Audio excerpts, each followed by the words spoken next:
Pilar Wonosobo, podcast interaksi dan literasi rakyat Wonosobo.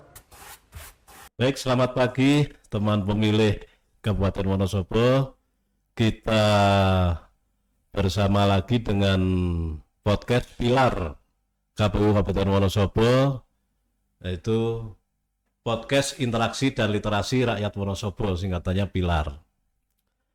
Baik teman pemilih, pagi ini kita bersama narasumber yang luar biasa yang kemarin sudah kita hubungi beberapa waktu yang lalu karena kesibukannya, Mbak Mariam Ramadhani.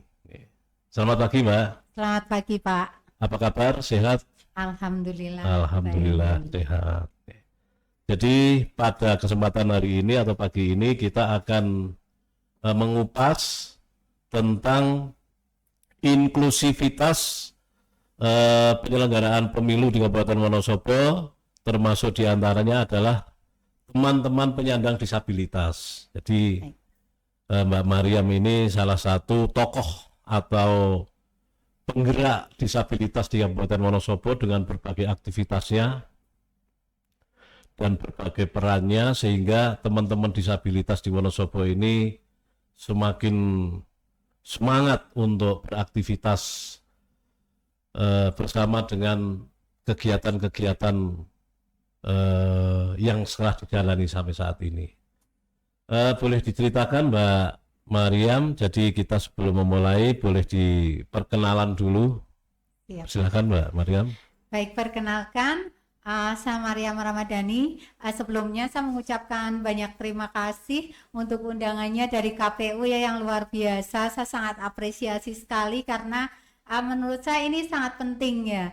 Jadi sebelumnya perkenalkan saya Mariam Ramadhani dari Himpunan Wanita Disabilitas Indonesia DPC Kabupaten Wonosobo. Aktivitas saat ini adalah advokasi, sosialisasi, dan merambah ke demokrasi nih karena diundang Pak Ruli gitu ya. Kami fokus pada pemberdayaan penyandang disabilitas. Aktivitasnya sekarang literasi ya Mbak ya? Ya, sosialisasi advokasi, ya, advokasi gitu ya. Baik, kita ini sesuatu yang menarik Mbak Mariam. Jadi pernah saya sampaikan juga data di Kabupaten Wonosobo, penyelenggaraan pilkada terakhir tahun 2024 kemarin bulan November, ini data disabilitas ini partisipasinya hanya 26% Mbak. Jadi teman disabilitas yang ada yang terdaftar di KPU itu ada 3.268 yang menggunakan hak pilihnya hanya sekitar 600. Mungkin bisa komentarnya Mbak Mariam? Jadi baik, terima kasih. Sangat luar biasa sekali ya. Luar biasa prihatin gitu maksudnya. Cuma 26% dari 3.268 itu data yang masuk di KPU. Sedangkan secara data sendiri penyandang disabilitas yang data terbaru 2023 yang dari Dinsos itu 4.000 sekian. Berarti artinya dari pendataan ini juga belum meet ya Pak. Artinya dari data Dinsos dengan data KPU belum meet. Nah, menurut informasi ini sebelum saya komentar lebih jauh tentang kenapa cuma 20% yang memprihatinkan gitu. Ternyata gini Pak, menurut di lapangan kayak kalau penyandang disabilitas itu milih kayak belum ada daya tarik gitu Pak. Mereka merasa ngapain milih, karena mereka juga sudah dipandang sebelah mata. Kalaupun milih mereka merasa tidak akan jadi prioritas gitu. Jadi kayak demokrasi itu bagi mereka belum menjadi daya tarik tersendiri. Nah, ini yang perlu terus harus kita sosialisasi, kita advokasi, kita kasih pemahaman kepada penyandang disabilitas. Mereka punya hak pilih yang sama. Kemudian apa sih manfaatnya ketika mereka memilih gitu ya. Karena menurut kami juga ini menjadi miris ketika kemudian kita sebagai warga negara tapi kita tidak menggunakan haknya gitu.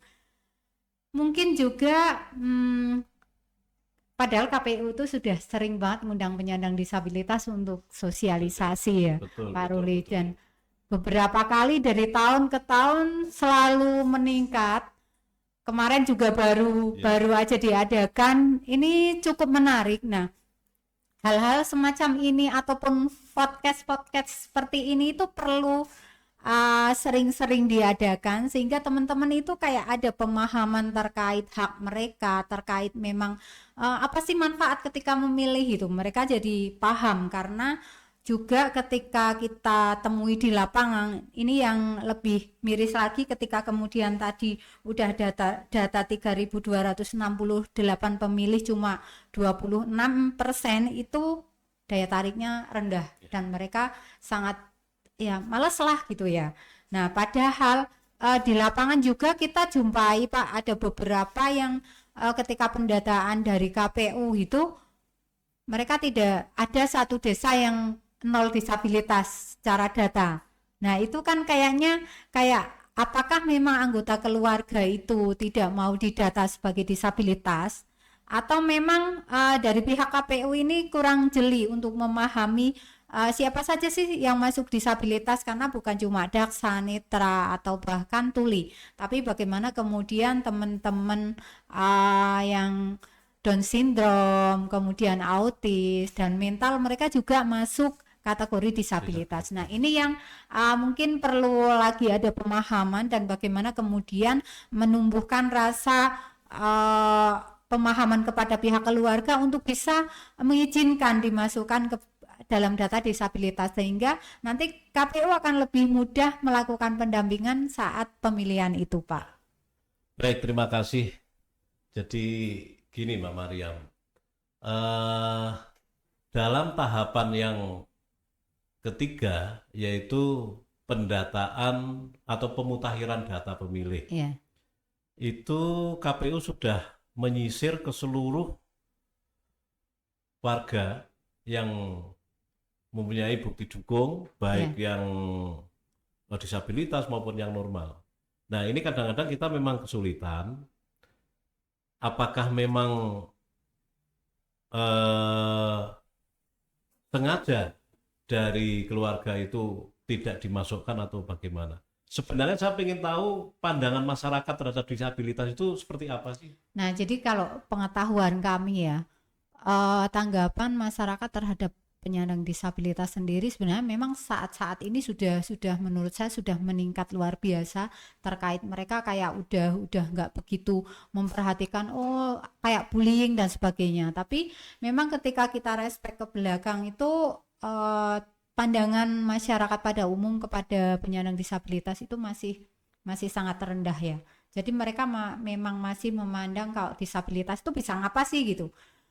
Kayaknya mereka jelajahnya terkait disabilitas kurang luas Pak. Mungkin karena ada di wilayah desa yang mungkin juga masih memandang kalau misal mereka disekolahin pun bisa ngapa gitu. Karena saya lihat juga kebanyakan disabilitas yang mereka bersekolah disekolahkan oleh orang tua khususnya gitu. Mereka area-area kota, kalau yang sampai pelosok-pelosok mereka kayak masih masa bodoh gitu Pak. Karena saya menjumpai ada di beberapa desa yang memang mereka benar-benar tidak disekolahkan. Artinya dari bukan dari masyarakat umum secara luas aja, dari lingkup keluarga mereka masih kayak diskriminasi, kurang membuka ruang buat keluarganya yang disabilitas untuk diberikan pendidikan atau kebebasan, salah satunya kebebasan memilih gitu. Kayaknya masih benar-benar diskriminasi ya Pak. Jadi mereka masih memandang biasa aja gitu. Padahal kalau saya melihat ketika kemudian penyandang disabilitas diberdayakan, mereka itu sebenarnya memiliki kemampuan yang sama itu Pak. Baik, kalau data KPU itu disabilitas yang paling banyak itu adalah disabilitas fisik. Ya daksa. Ya daksa. Jadi kalau realitasnya apa di Wonosobo? Memang benar Pak, kalau terkait banyaknya jenis penyandang disabilitas itu paling banyak itu memang daksa, karena memang hampir kalau misal dikatakan itu 60% disabilitas daksa gitu. Iya, desa kecamatan tuh hampir semuanya ada dan menurut saya secara pribadi ini PR kita bersama, bagaimana kemudian kita memang sekalipun mungkin ini bicara soal demokrasi, tapi bagaimana kemudian ketika saya melihat demokrasi disatukan dengan sebuah jiwa sosial ya, kayak Pak Ruli sendiri, bagaimana kemudian lebih memperhatikan penyandang disabilitas untuk bisa sosialisasi dan mengadvokasi kepada mereka tentang hak pilihnya. Nah, bagaimana kemudian ketika semua pemimpin punya jiwa sosial dalam melaksanakan tanggung jawab pekerjaannya, ini akan menjadi sesuatu yang luar biasa karena akan terjalin kolaborasi yang maksimal gitu, Pak. Menurut saya seperti itu. Kalau saya memandangnya gini, Mbak.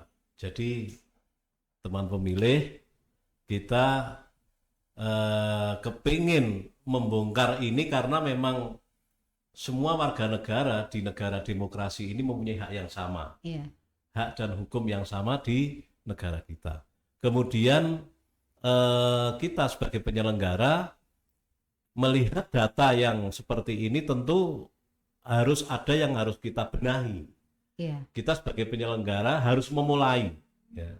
Jangan sampai kita yang salah atau mungkin kita yang kurang. Kalau menurut Mbak Mariam ini tadi disampaikan mungkin kurang tertarik ya terhadap isu-isu demokrasi atau mungkin politik lah. Kira-kira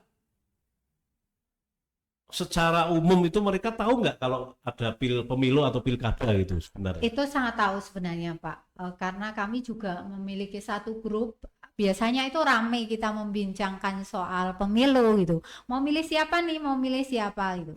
Nah, itu ramai dibincangkan di grup dan sebenarnya mereka paham dan tahu, tapi memang mungkin karena memang mereka sudah trauma dulu nih dengan diskriminasi keluarga, lingkungan, sehingga mereka tidak berpikir secara luas. Ketika kemudian bicara soal kebijakan, mereka yakin bahwa kebijakan itu nggak akan berpihak kepada penyandang disabilitas, sehingga mereka sudah enggan dulu untuk memilih gitu. Jadi pendek kata mereka nggak begitu greget gitu ya. Iya.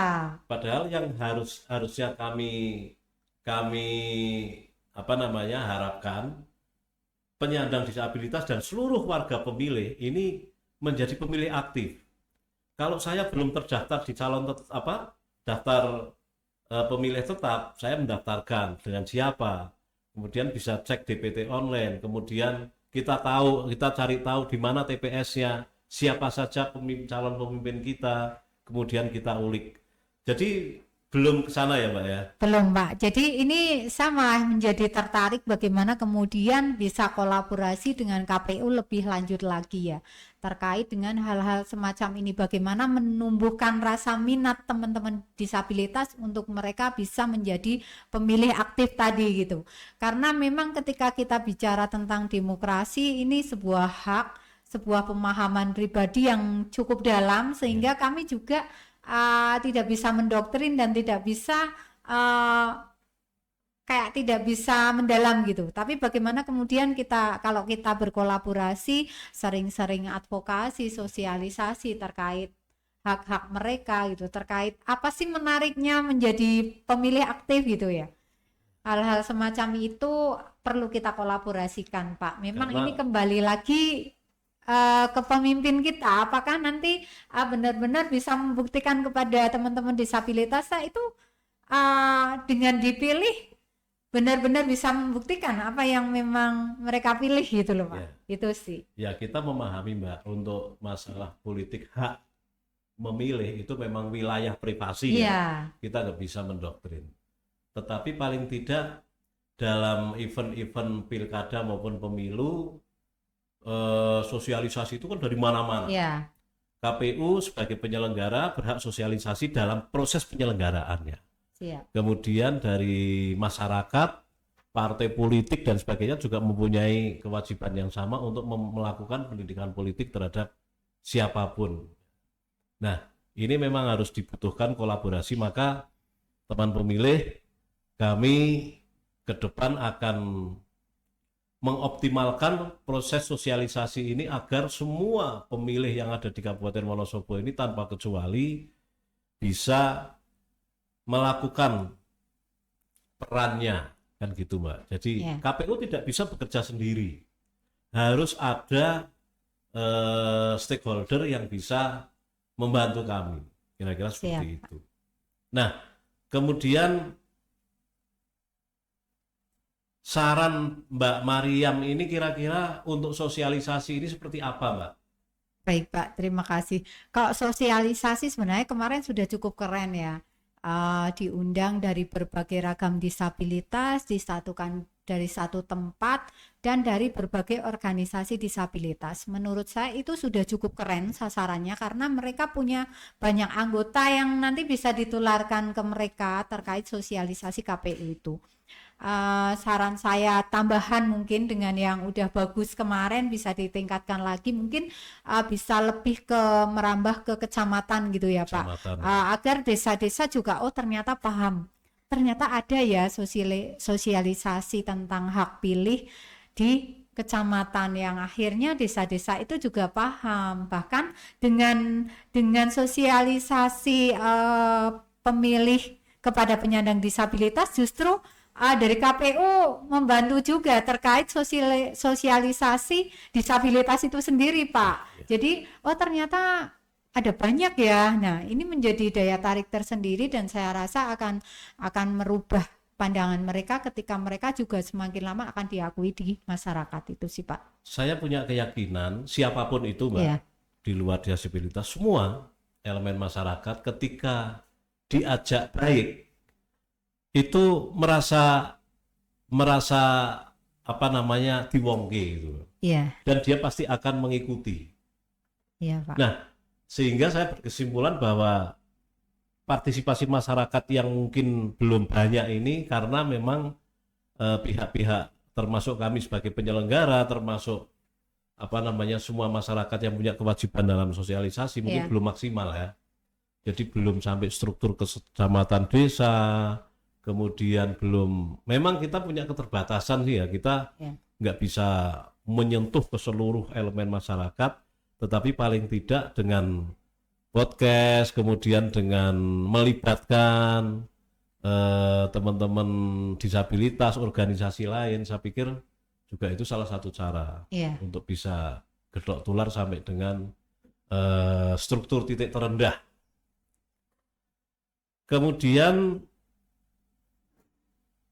kendalanya untuk menjadi pemilih aktif itu apa Mbak kalau untuk disabilitas? Kalau disabilitas sendiri tentu kendalanya karena memang mungkin pendidikan mereka rendah, jadi agak sulit ya Pak untuk dikasih pemahaman. Yang kedua, ketika kemudian mereka memilih, terkadang kan mungkin KPU sudah menggaungkan untuk bisa membuat TPS yang inklusi gitu, dari kemudian tempatnya gitu, mungkin kalau memang ada atau enggaknya pemilih dengan pemakai kursi roda atau dengan lansia yang udah rentan gitu, sudah berupaya sendiri untuk membuat TPS yang inklusi gitu. Tapi itu terkadang Pak, kalau kami temui di lapangan tidak semua itu bisa memahami terkait inklusi itu sendiri, karena masih banyak dijumpai oleh teman-teman disabilitas, mereka undang-undangnya masih terlalu tinggi, kemudian tidak disediakan RAM gitu, terus masih ada batas kayak selokan, terus harus melompat kayak gitu. Nah, itu yang memang kayak menjadi daya tarik mereka tambah down gitu loh. Mau ke TPS juga tempatnya susah gitu. Nah, itu yang mungkin nanti bisa kami sama-sama berkolaborasi untuk memaksimalkan inklusinya itu seperti apa sih gitu ya. Mungkin dengan upaya KPU yang selalu ingin inklusi, tapi ketika kemudian tidak terjun ke lapangan memahami secara langsung konteks inklusinya, kadang di desa itu pemahamannya akan berbeda Pak. Jadi dari saya sendiri, saya siap berkolaborasi ketika nanti ada pemilihan, ada pemilu. Saya siap roadshow ke TPS untuk memastikan standarisasi terkait TPS yang inklusi gitu Pak. Baik, terima kasih. Jadi memang kita berusaha untuk menyediakan sarana prasarana bagi penyandang disabilitas, tapi barangkali belum standar, belum sesuai. Sehingga ketika kita sediakan juga belum maksimal, ya kan? Ya. Masih ada peluang-peluang untuk bisa kecelakaan ataupun mungkin Iya, apa. iya. Baik, terima kasih Mbak Mariam. Jadi mungkin ke depan nanti kita akan koordinasi atau mungkin kita kolaborasi. Kita memang belum, hanya ada beberapa saja yang kita libatkan di penyelenggaraan di tingkat kecamatan maupun desa. Namun kita tidak bisa menampung lebih banyak karena memang kita lembaga atau penyelenggara yang mungkin butuh prinsip-prinsip kejelian. Sehingga mohon maaf misalnya kayak fisik itu masih bisa. Iya. Tapi kalau tunanetra mungkin kita bisa fungsikan ke yang lain. Tapi kita akan bikin sarana prasarananya mungkin nanti bisa diedukasi dari teman-teman IDW ya. Iya. Ikatan Disabilitas Wonosobo. Oke Mbak Mariam, kemudian yang berikutnya perkembangan politik.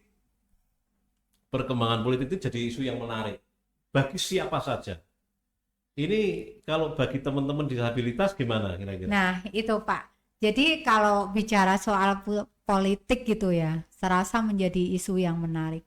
Tapi akan berbeda dengan penyandang disabilitas. Padahal saya merasa ketika kemudian isu politik ini teman-teman bisa tertarik dan mereka ada yang berkompeten, mereka ketika masuk dalam dunia politik akan menjadi sesuatu yang nanti itu kayak pelengkap gitu Pak, kayak melengkapi sesuatu yang kurang, karena di politik itu saya rasa masih, bahkan mungkin belum ada ya penyandang disabilitas yang masuk di politik gitu, karena memang mungkin rendahnya pendidikan atau advokasi terkait ini Pak, politik kepada penyandang disabilitas atau perempuan gitu, itu kayak masih rendah banget gitu. Jadi kayak mereka tuh ngapain masuk ke politik, nggak tertarik gitu ya. Tapi bagaimana kemudian ketika mereka sebenarnya ada di politik justru bisa menjadi jembatan, karena saya rasa yang mengetahui dan memahami terkait kebutuhan penyandang disabilitas adalah disabilitas itu sendiri Pak. Terkadang juga orang hanya meraba-raba atau bahkan mereka bekerja menggugurkan kewajiban, tapi bagaimana kemudian itu adalah pelaku yang melakukan gitu, pelaku yang menjadi yang juga melakukan gitu, artinya akan lebih tepat gitu Pak. Jadi saya juga berharap di tahun-tahun berikutnya ada pendidikan politik kepada perempuan dan disabilitas, sehingga nanti itu mereka bisa lebih tertarik dan ada nih gitu, ternyata ada nih gitu. Itu sih Pak. Paling tidak gini Mbak Mariam, kalaupun tidak harus terjun langsung, tetapi bagaimana terhadap perkembangan isu-isu politik dalam tataran diskusi di teman-teman penyandang disabilitas, apakah menjadi kecenderungan yang selalu berada di alam pikiran mereka atau lewat aja gitu kira-kira? Kayaknya lewat saja sih Pak. Jadi kayak karena memang mereka justru nggak tahu ya, apa sih yang melatar belakangi sebenarnya kok mereka nggak tertarik dengan hal semacam itu, ataupun diskusi ataupun membicarakan hal politik ya. Saya rasa mereka sebenarnya sudah pusing dengan urusan mereka sendiri Pak, karena kalau dilihat dari sisi ekonomi para penyandang disabilitas kan masih dalam kategori yang masuk kategori miskin gitu ya Pak. Sebagian besar itu mereka memang dalam lingkaran kemiskinan, sehingga mereka kayak cari uang aja daripada mikir politik gitu loh. Jadi kalau saya lihat seperti itu, sehingga daya tarik mereka atau bahkan berbicara soal politik aja kayak sambil lalu gitu Pak. Itu jadi sih salah satu faktornya itu ya. Karena mereka memang fokus atau konsentrasi di urusan ekonomi masing-masing ya. Jadi politiknya agak, memang ini berbanding lurus Mbak. Tapi paling tidak maksud saya, apakah kemarin pemilih aktif itu salah satunya adalah di samping dia aktif menjadi daftar pemilih tetap, kemudian dia juga ngulik ini calonnya mana sih yang bisa mewakili aspirasi daripada kaum disabilitas. Kemudian setelah jadi bagaimana, sebelum jadi bagaimana gitu, kira-kira ada nggak? Ada Pak, kalau itu tentu ada, memang tidak semua penyandang disabilitas itu. Bukan berarti kemudian ketika mereka memang sebagian besar kayak ya udahlah kok milih yo kena, ora yo kena, yang penting aku iso makan gitu kan. Kebanyakan kayak gitu, tapi disabilitas sendiri sebenarnya ada beberapa yang memang khususnya aktivis, mereka memang memiliki daya tarik tersendiri untuk membincangkan hal itu. Justru kayak menjadi sesuatu yang menarik ya Pak. Ketika kemudian milih si A, si B dan sebagainya gitu. Nanti bagaimana ya setelahnya gitu. Tapi bagaimana kemudian kalau secara pribadi dari perbincangan kami, dari obrolan kami, ketika kemudian kita memilih dan ternyata sukses nih memilih ini sesuai harapan, itu kayak menjadi sesuatu yang apa ya, kepuasan tersendiri gitu. Sebenarnya kita setiap orang punya kepuasan, punya kebebasan secara umum gitu Pak. Meskipun kami disabilitas, sama halnya ketika kemudian kayak kita ikut kompetisi gitu ya. Itu sebenarnya kan sama, kalau kita memilih kemudian ternyata calon yang kita pilih itu ternyata jadi nih, itu kan kayak kompetisi yang membanggakan buat kita. Nah, ini juga kadang menjadi satu perbincangan yang menarik, yang kemudian ketika kita sudah memilih ternyata sesuai harapan kita. Misal nih, ternyata kita mudah komunikasi nih, ternyata kita bisa mengusulkan beberapa kebijakan. Nah, ini yang mungkin perlu teman-teman sadari, bahwa ketika kita memilih dan sesuai pilihan kita, akhirnya kita akan leluasa untuk memberikan masukan, untuk bisa berdiskusi dengan yang ternyata kita pilih itu menang gitu, misal kayak gitu. Nah, ini adalah peluang-peluang yang menarik menurut saya, sehingga teman-teman jangan sampai nih nggak milih, karena ketika kita milih memang ada porsi buat kita gitu. Ini menjadi sesuatu menurut saya, dan harapannya memang ini satu langkah awal bagaimana mereka juga bisa lebih jeli memilih pilihannya, bisa menyalurkan aspirasi mereka juga gitu ya Pak. Ya, baik. Jadi teman pemilih khususnya penyandang disabilitas, kami berharap dengan adanya perbincangan ini, kami berharap teman-teman pemilih bisa menumbuhkan kesadarannya untuk menjadi pemilih aktif. Karena sistem demokrasi itu, bahkan ada tokoh yang mengatakan demokrasi, negara kita demokrasi. Jadi pemilihan peserta itu memilih itu bukan lagi hak, bukan wajib. Karena satu-satunya untuk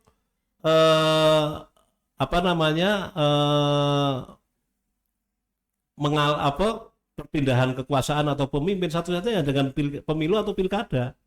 Jadi itu wajib memilih. Bayangkan kalau kita sudah menyelenggarakan nggak ada yang milih. Nah, iya benar Pak. Jadi itu Mbak Mariam, sehingga ya paling tidak ada diskusi-diskusi tentang politik sehingga mereka tertarik. Ya kalau mungkin terlibat langsung menjadi peserta, barangkali perlu banyak hal yang harus dipertimbangkan. Tetapi paling tidak adalah hal yang menjadikan teman-teman disabilitas itu untuk lebih bersemangat.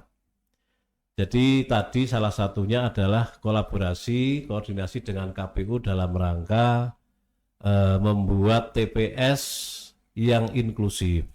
Ini menarik sekali. Memang kita belum khususnya di Wonosobo. Di Wonosobo ini kan salah satu keunggulannya adalah kondisi alam yang luar biasa luas dengan curah hujan yang tinggi, kemudian akses jalan yang juga belum semuanya sesuai dengan harapan, sehingga ini juga menjadi PR kita bersama khususnya di disabilitas. Jadi jangan sampai gara-gara aksesnya yang belum terbangun bagus sehingga membuat teman-teman disabilitas ini untuk tidak memilih. Nah, Mungkin ada saran lagi untuk KPU, Mbak, selain Mungkin daripada tadi ya Pak. itu. Nggih, kecuali kemudian tadi kita kolaborasi terkait roadshow, Iya, bagaimana kemudian nanti ada maksimalnya sosialisasi ke kecamatan atau desa. Ditambah lagi sebenarnya Pak, mungkin ini menjadi daya tarik tersendiri bukan cuma disabilitas tapi juga masyarakat secara umum. Ketika kemudian KPU juga menjadi penyelenggara yang lebih aktif mempromosikan misal calon-calonnya Pak. Jadi bukan cuma pemilihnya yang diadvokasi, disosialisasi untuk bisa memilih, tapi bagaimana mempromosikan calon-calonnya, misal nih calon terpilih gitu, karena memang calon yang dipilih ya Pak, yang karena kan memang ikut kontestasi ya, gitu. karena memang kalau menurut saya kampanye di Kabupaten Wonosobo itu juga masih rendah sih. Jadi mereka mau milih kadang bingung, oh calonnya seperti apa, kayak apa gitu loh. Mungkin itu bisa dilakukan juga oleh KPU gitu. Iya. Dan ini menjadi daya tarik tersendiri bagi mereka ketika mereka juga, oh ternyata si A itu kayak gini, si B itu kayak gini. Ini kan jadi daya tarik, dan harapan saya nanti karena informasi di kota lain itu sebenarnya Wonosobo sudah cukup baik terkait beberapa kebijakan, juga terkait dengan terutama ini ya Pak, di Kabupaten Wonosobo itu apresiasi kepada penyandang disabilitas sudah cukup tinggi, dan Sudah cukup tinggi. dan Alhamdulillah. kepedulian semua itu sudah cukup tinggi, dan ini menjadi satu daya tarik juga di kota lain bahwa nanti Kabupaten Wonosobo jadi sesuatu yang bisa dicontoh nih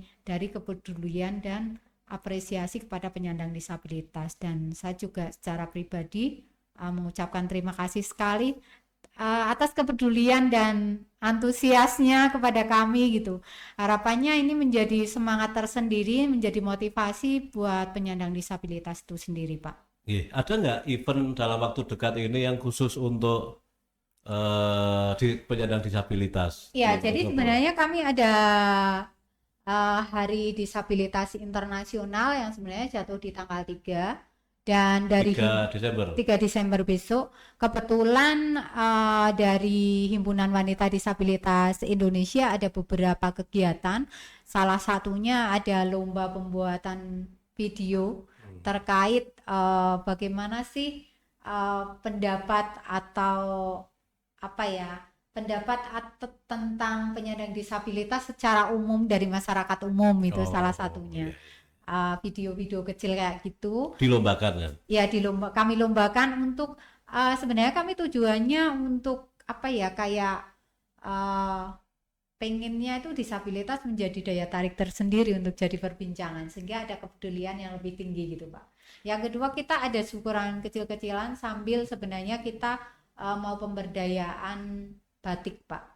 Pemberdayaan batik ya. Ya, jadi pengen nanti ada pelatihan batik tulis untuk terutama perempuan dengan kepala rumah tangga yang disabilitas, karena kebanyakan ternyata di Wonosobo juga cukup miris, banyak perempuan dengan disabilitas yang mereka juga menjadi kepala rumah tangga.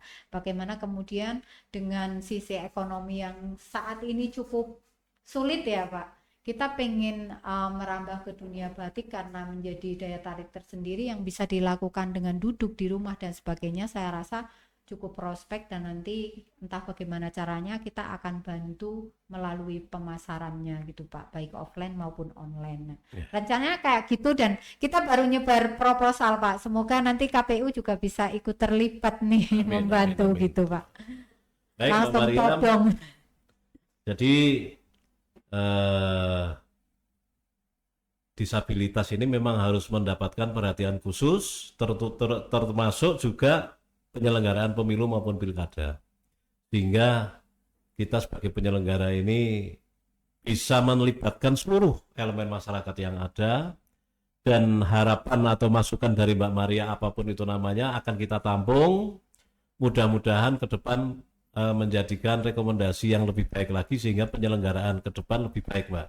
Amin. Yang paling kita catat dan kita garis bawah adalah bagaimana koordinasi dari teman-teman disabilitas untuk memberikan rekomendasi kepada KPU paling tidak untuk membuat TPS yang ramah disabilitas. Kemudian kalau bisa nanti dalam pemutakhiran data kita juga akan lebih open lagi, kita akan mengedukasi semua masyarakat bahwa penting bagi teman-teman pemilih khususnya kaum disabilitas untuk ikut serta dalam pemilih atau menjadi pemilih aktif, kira-kira seperti itu. Terima kasih Mbak Mariam kedatangannya. Mudah-mudahan ini bisa mengedukasi teman-teman kita, Amin. bisa memberikan semangat kepada teman-teman kita, dan sukses terus Mbak Mariam dalam berkarya. Tetap semangat. Bagi teman pemilih jangan lupa subscribe YouTube KPU Kabupaten Wonosobo agar tidak ketinggalan episode podcast yang akan datang. Teman pemilih juga bisa komen di tayangan kita, tema apa yang harus kita angkat dan narasumber siapa yang harus kita hadirkan. Mbak Mariam luar biasa sekali, terima kasih, dan semangat untuk kita semua Mbak. Amin. Terima kasih kembali Pak, KPU juga luar biasa.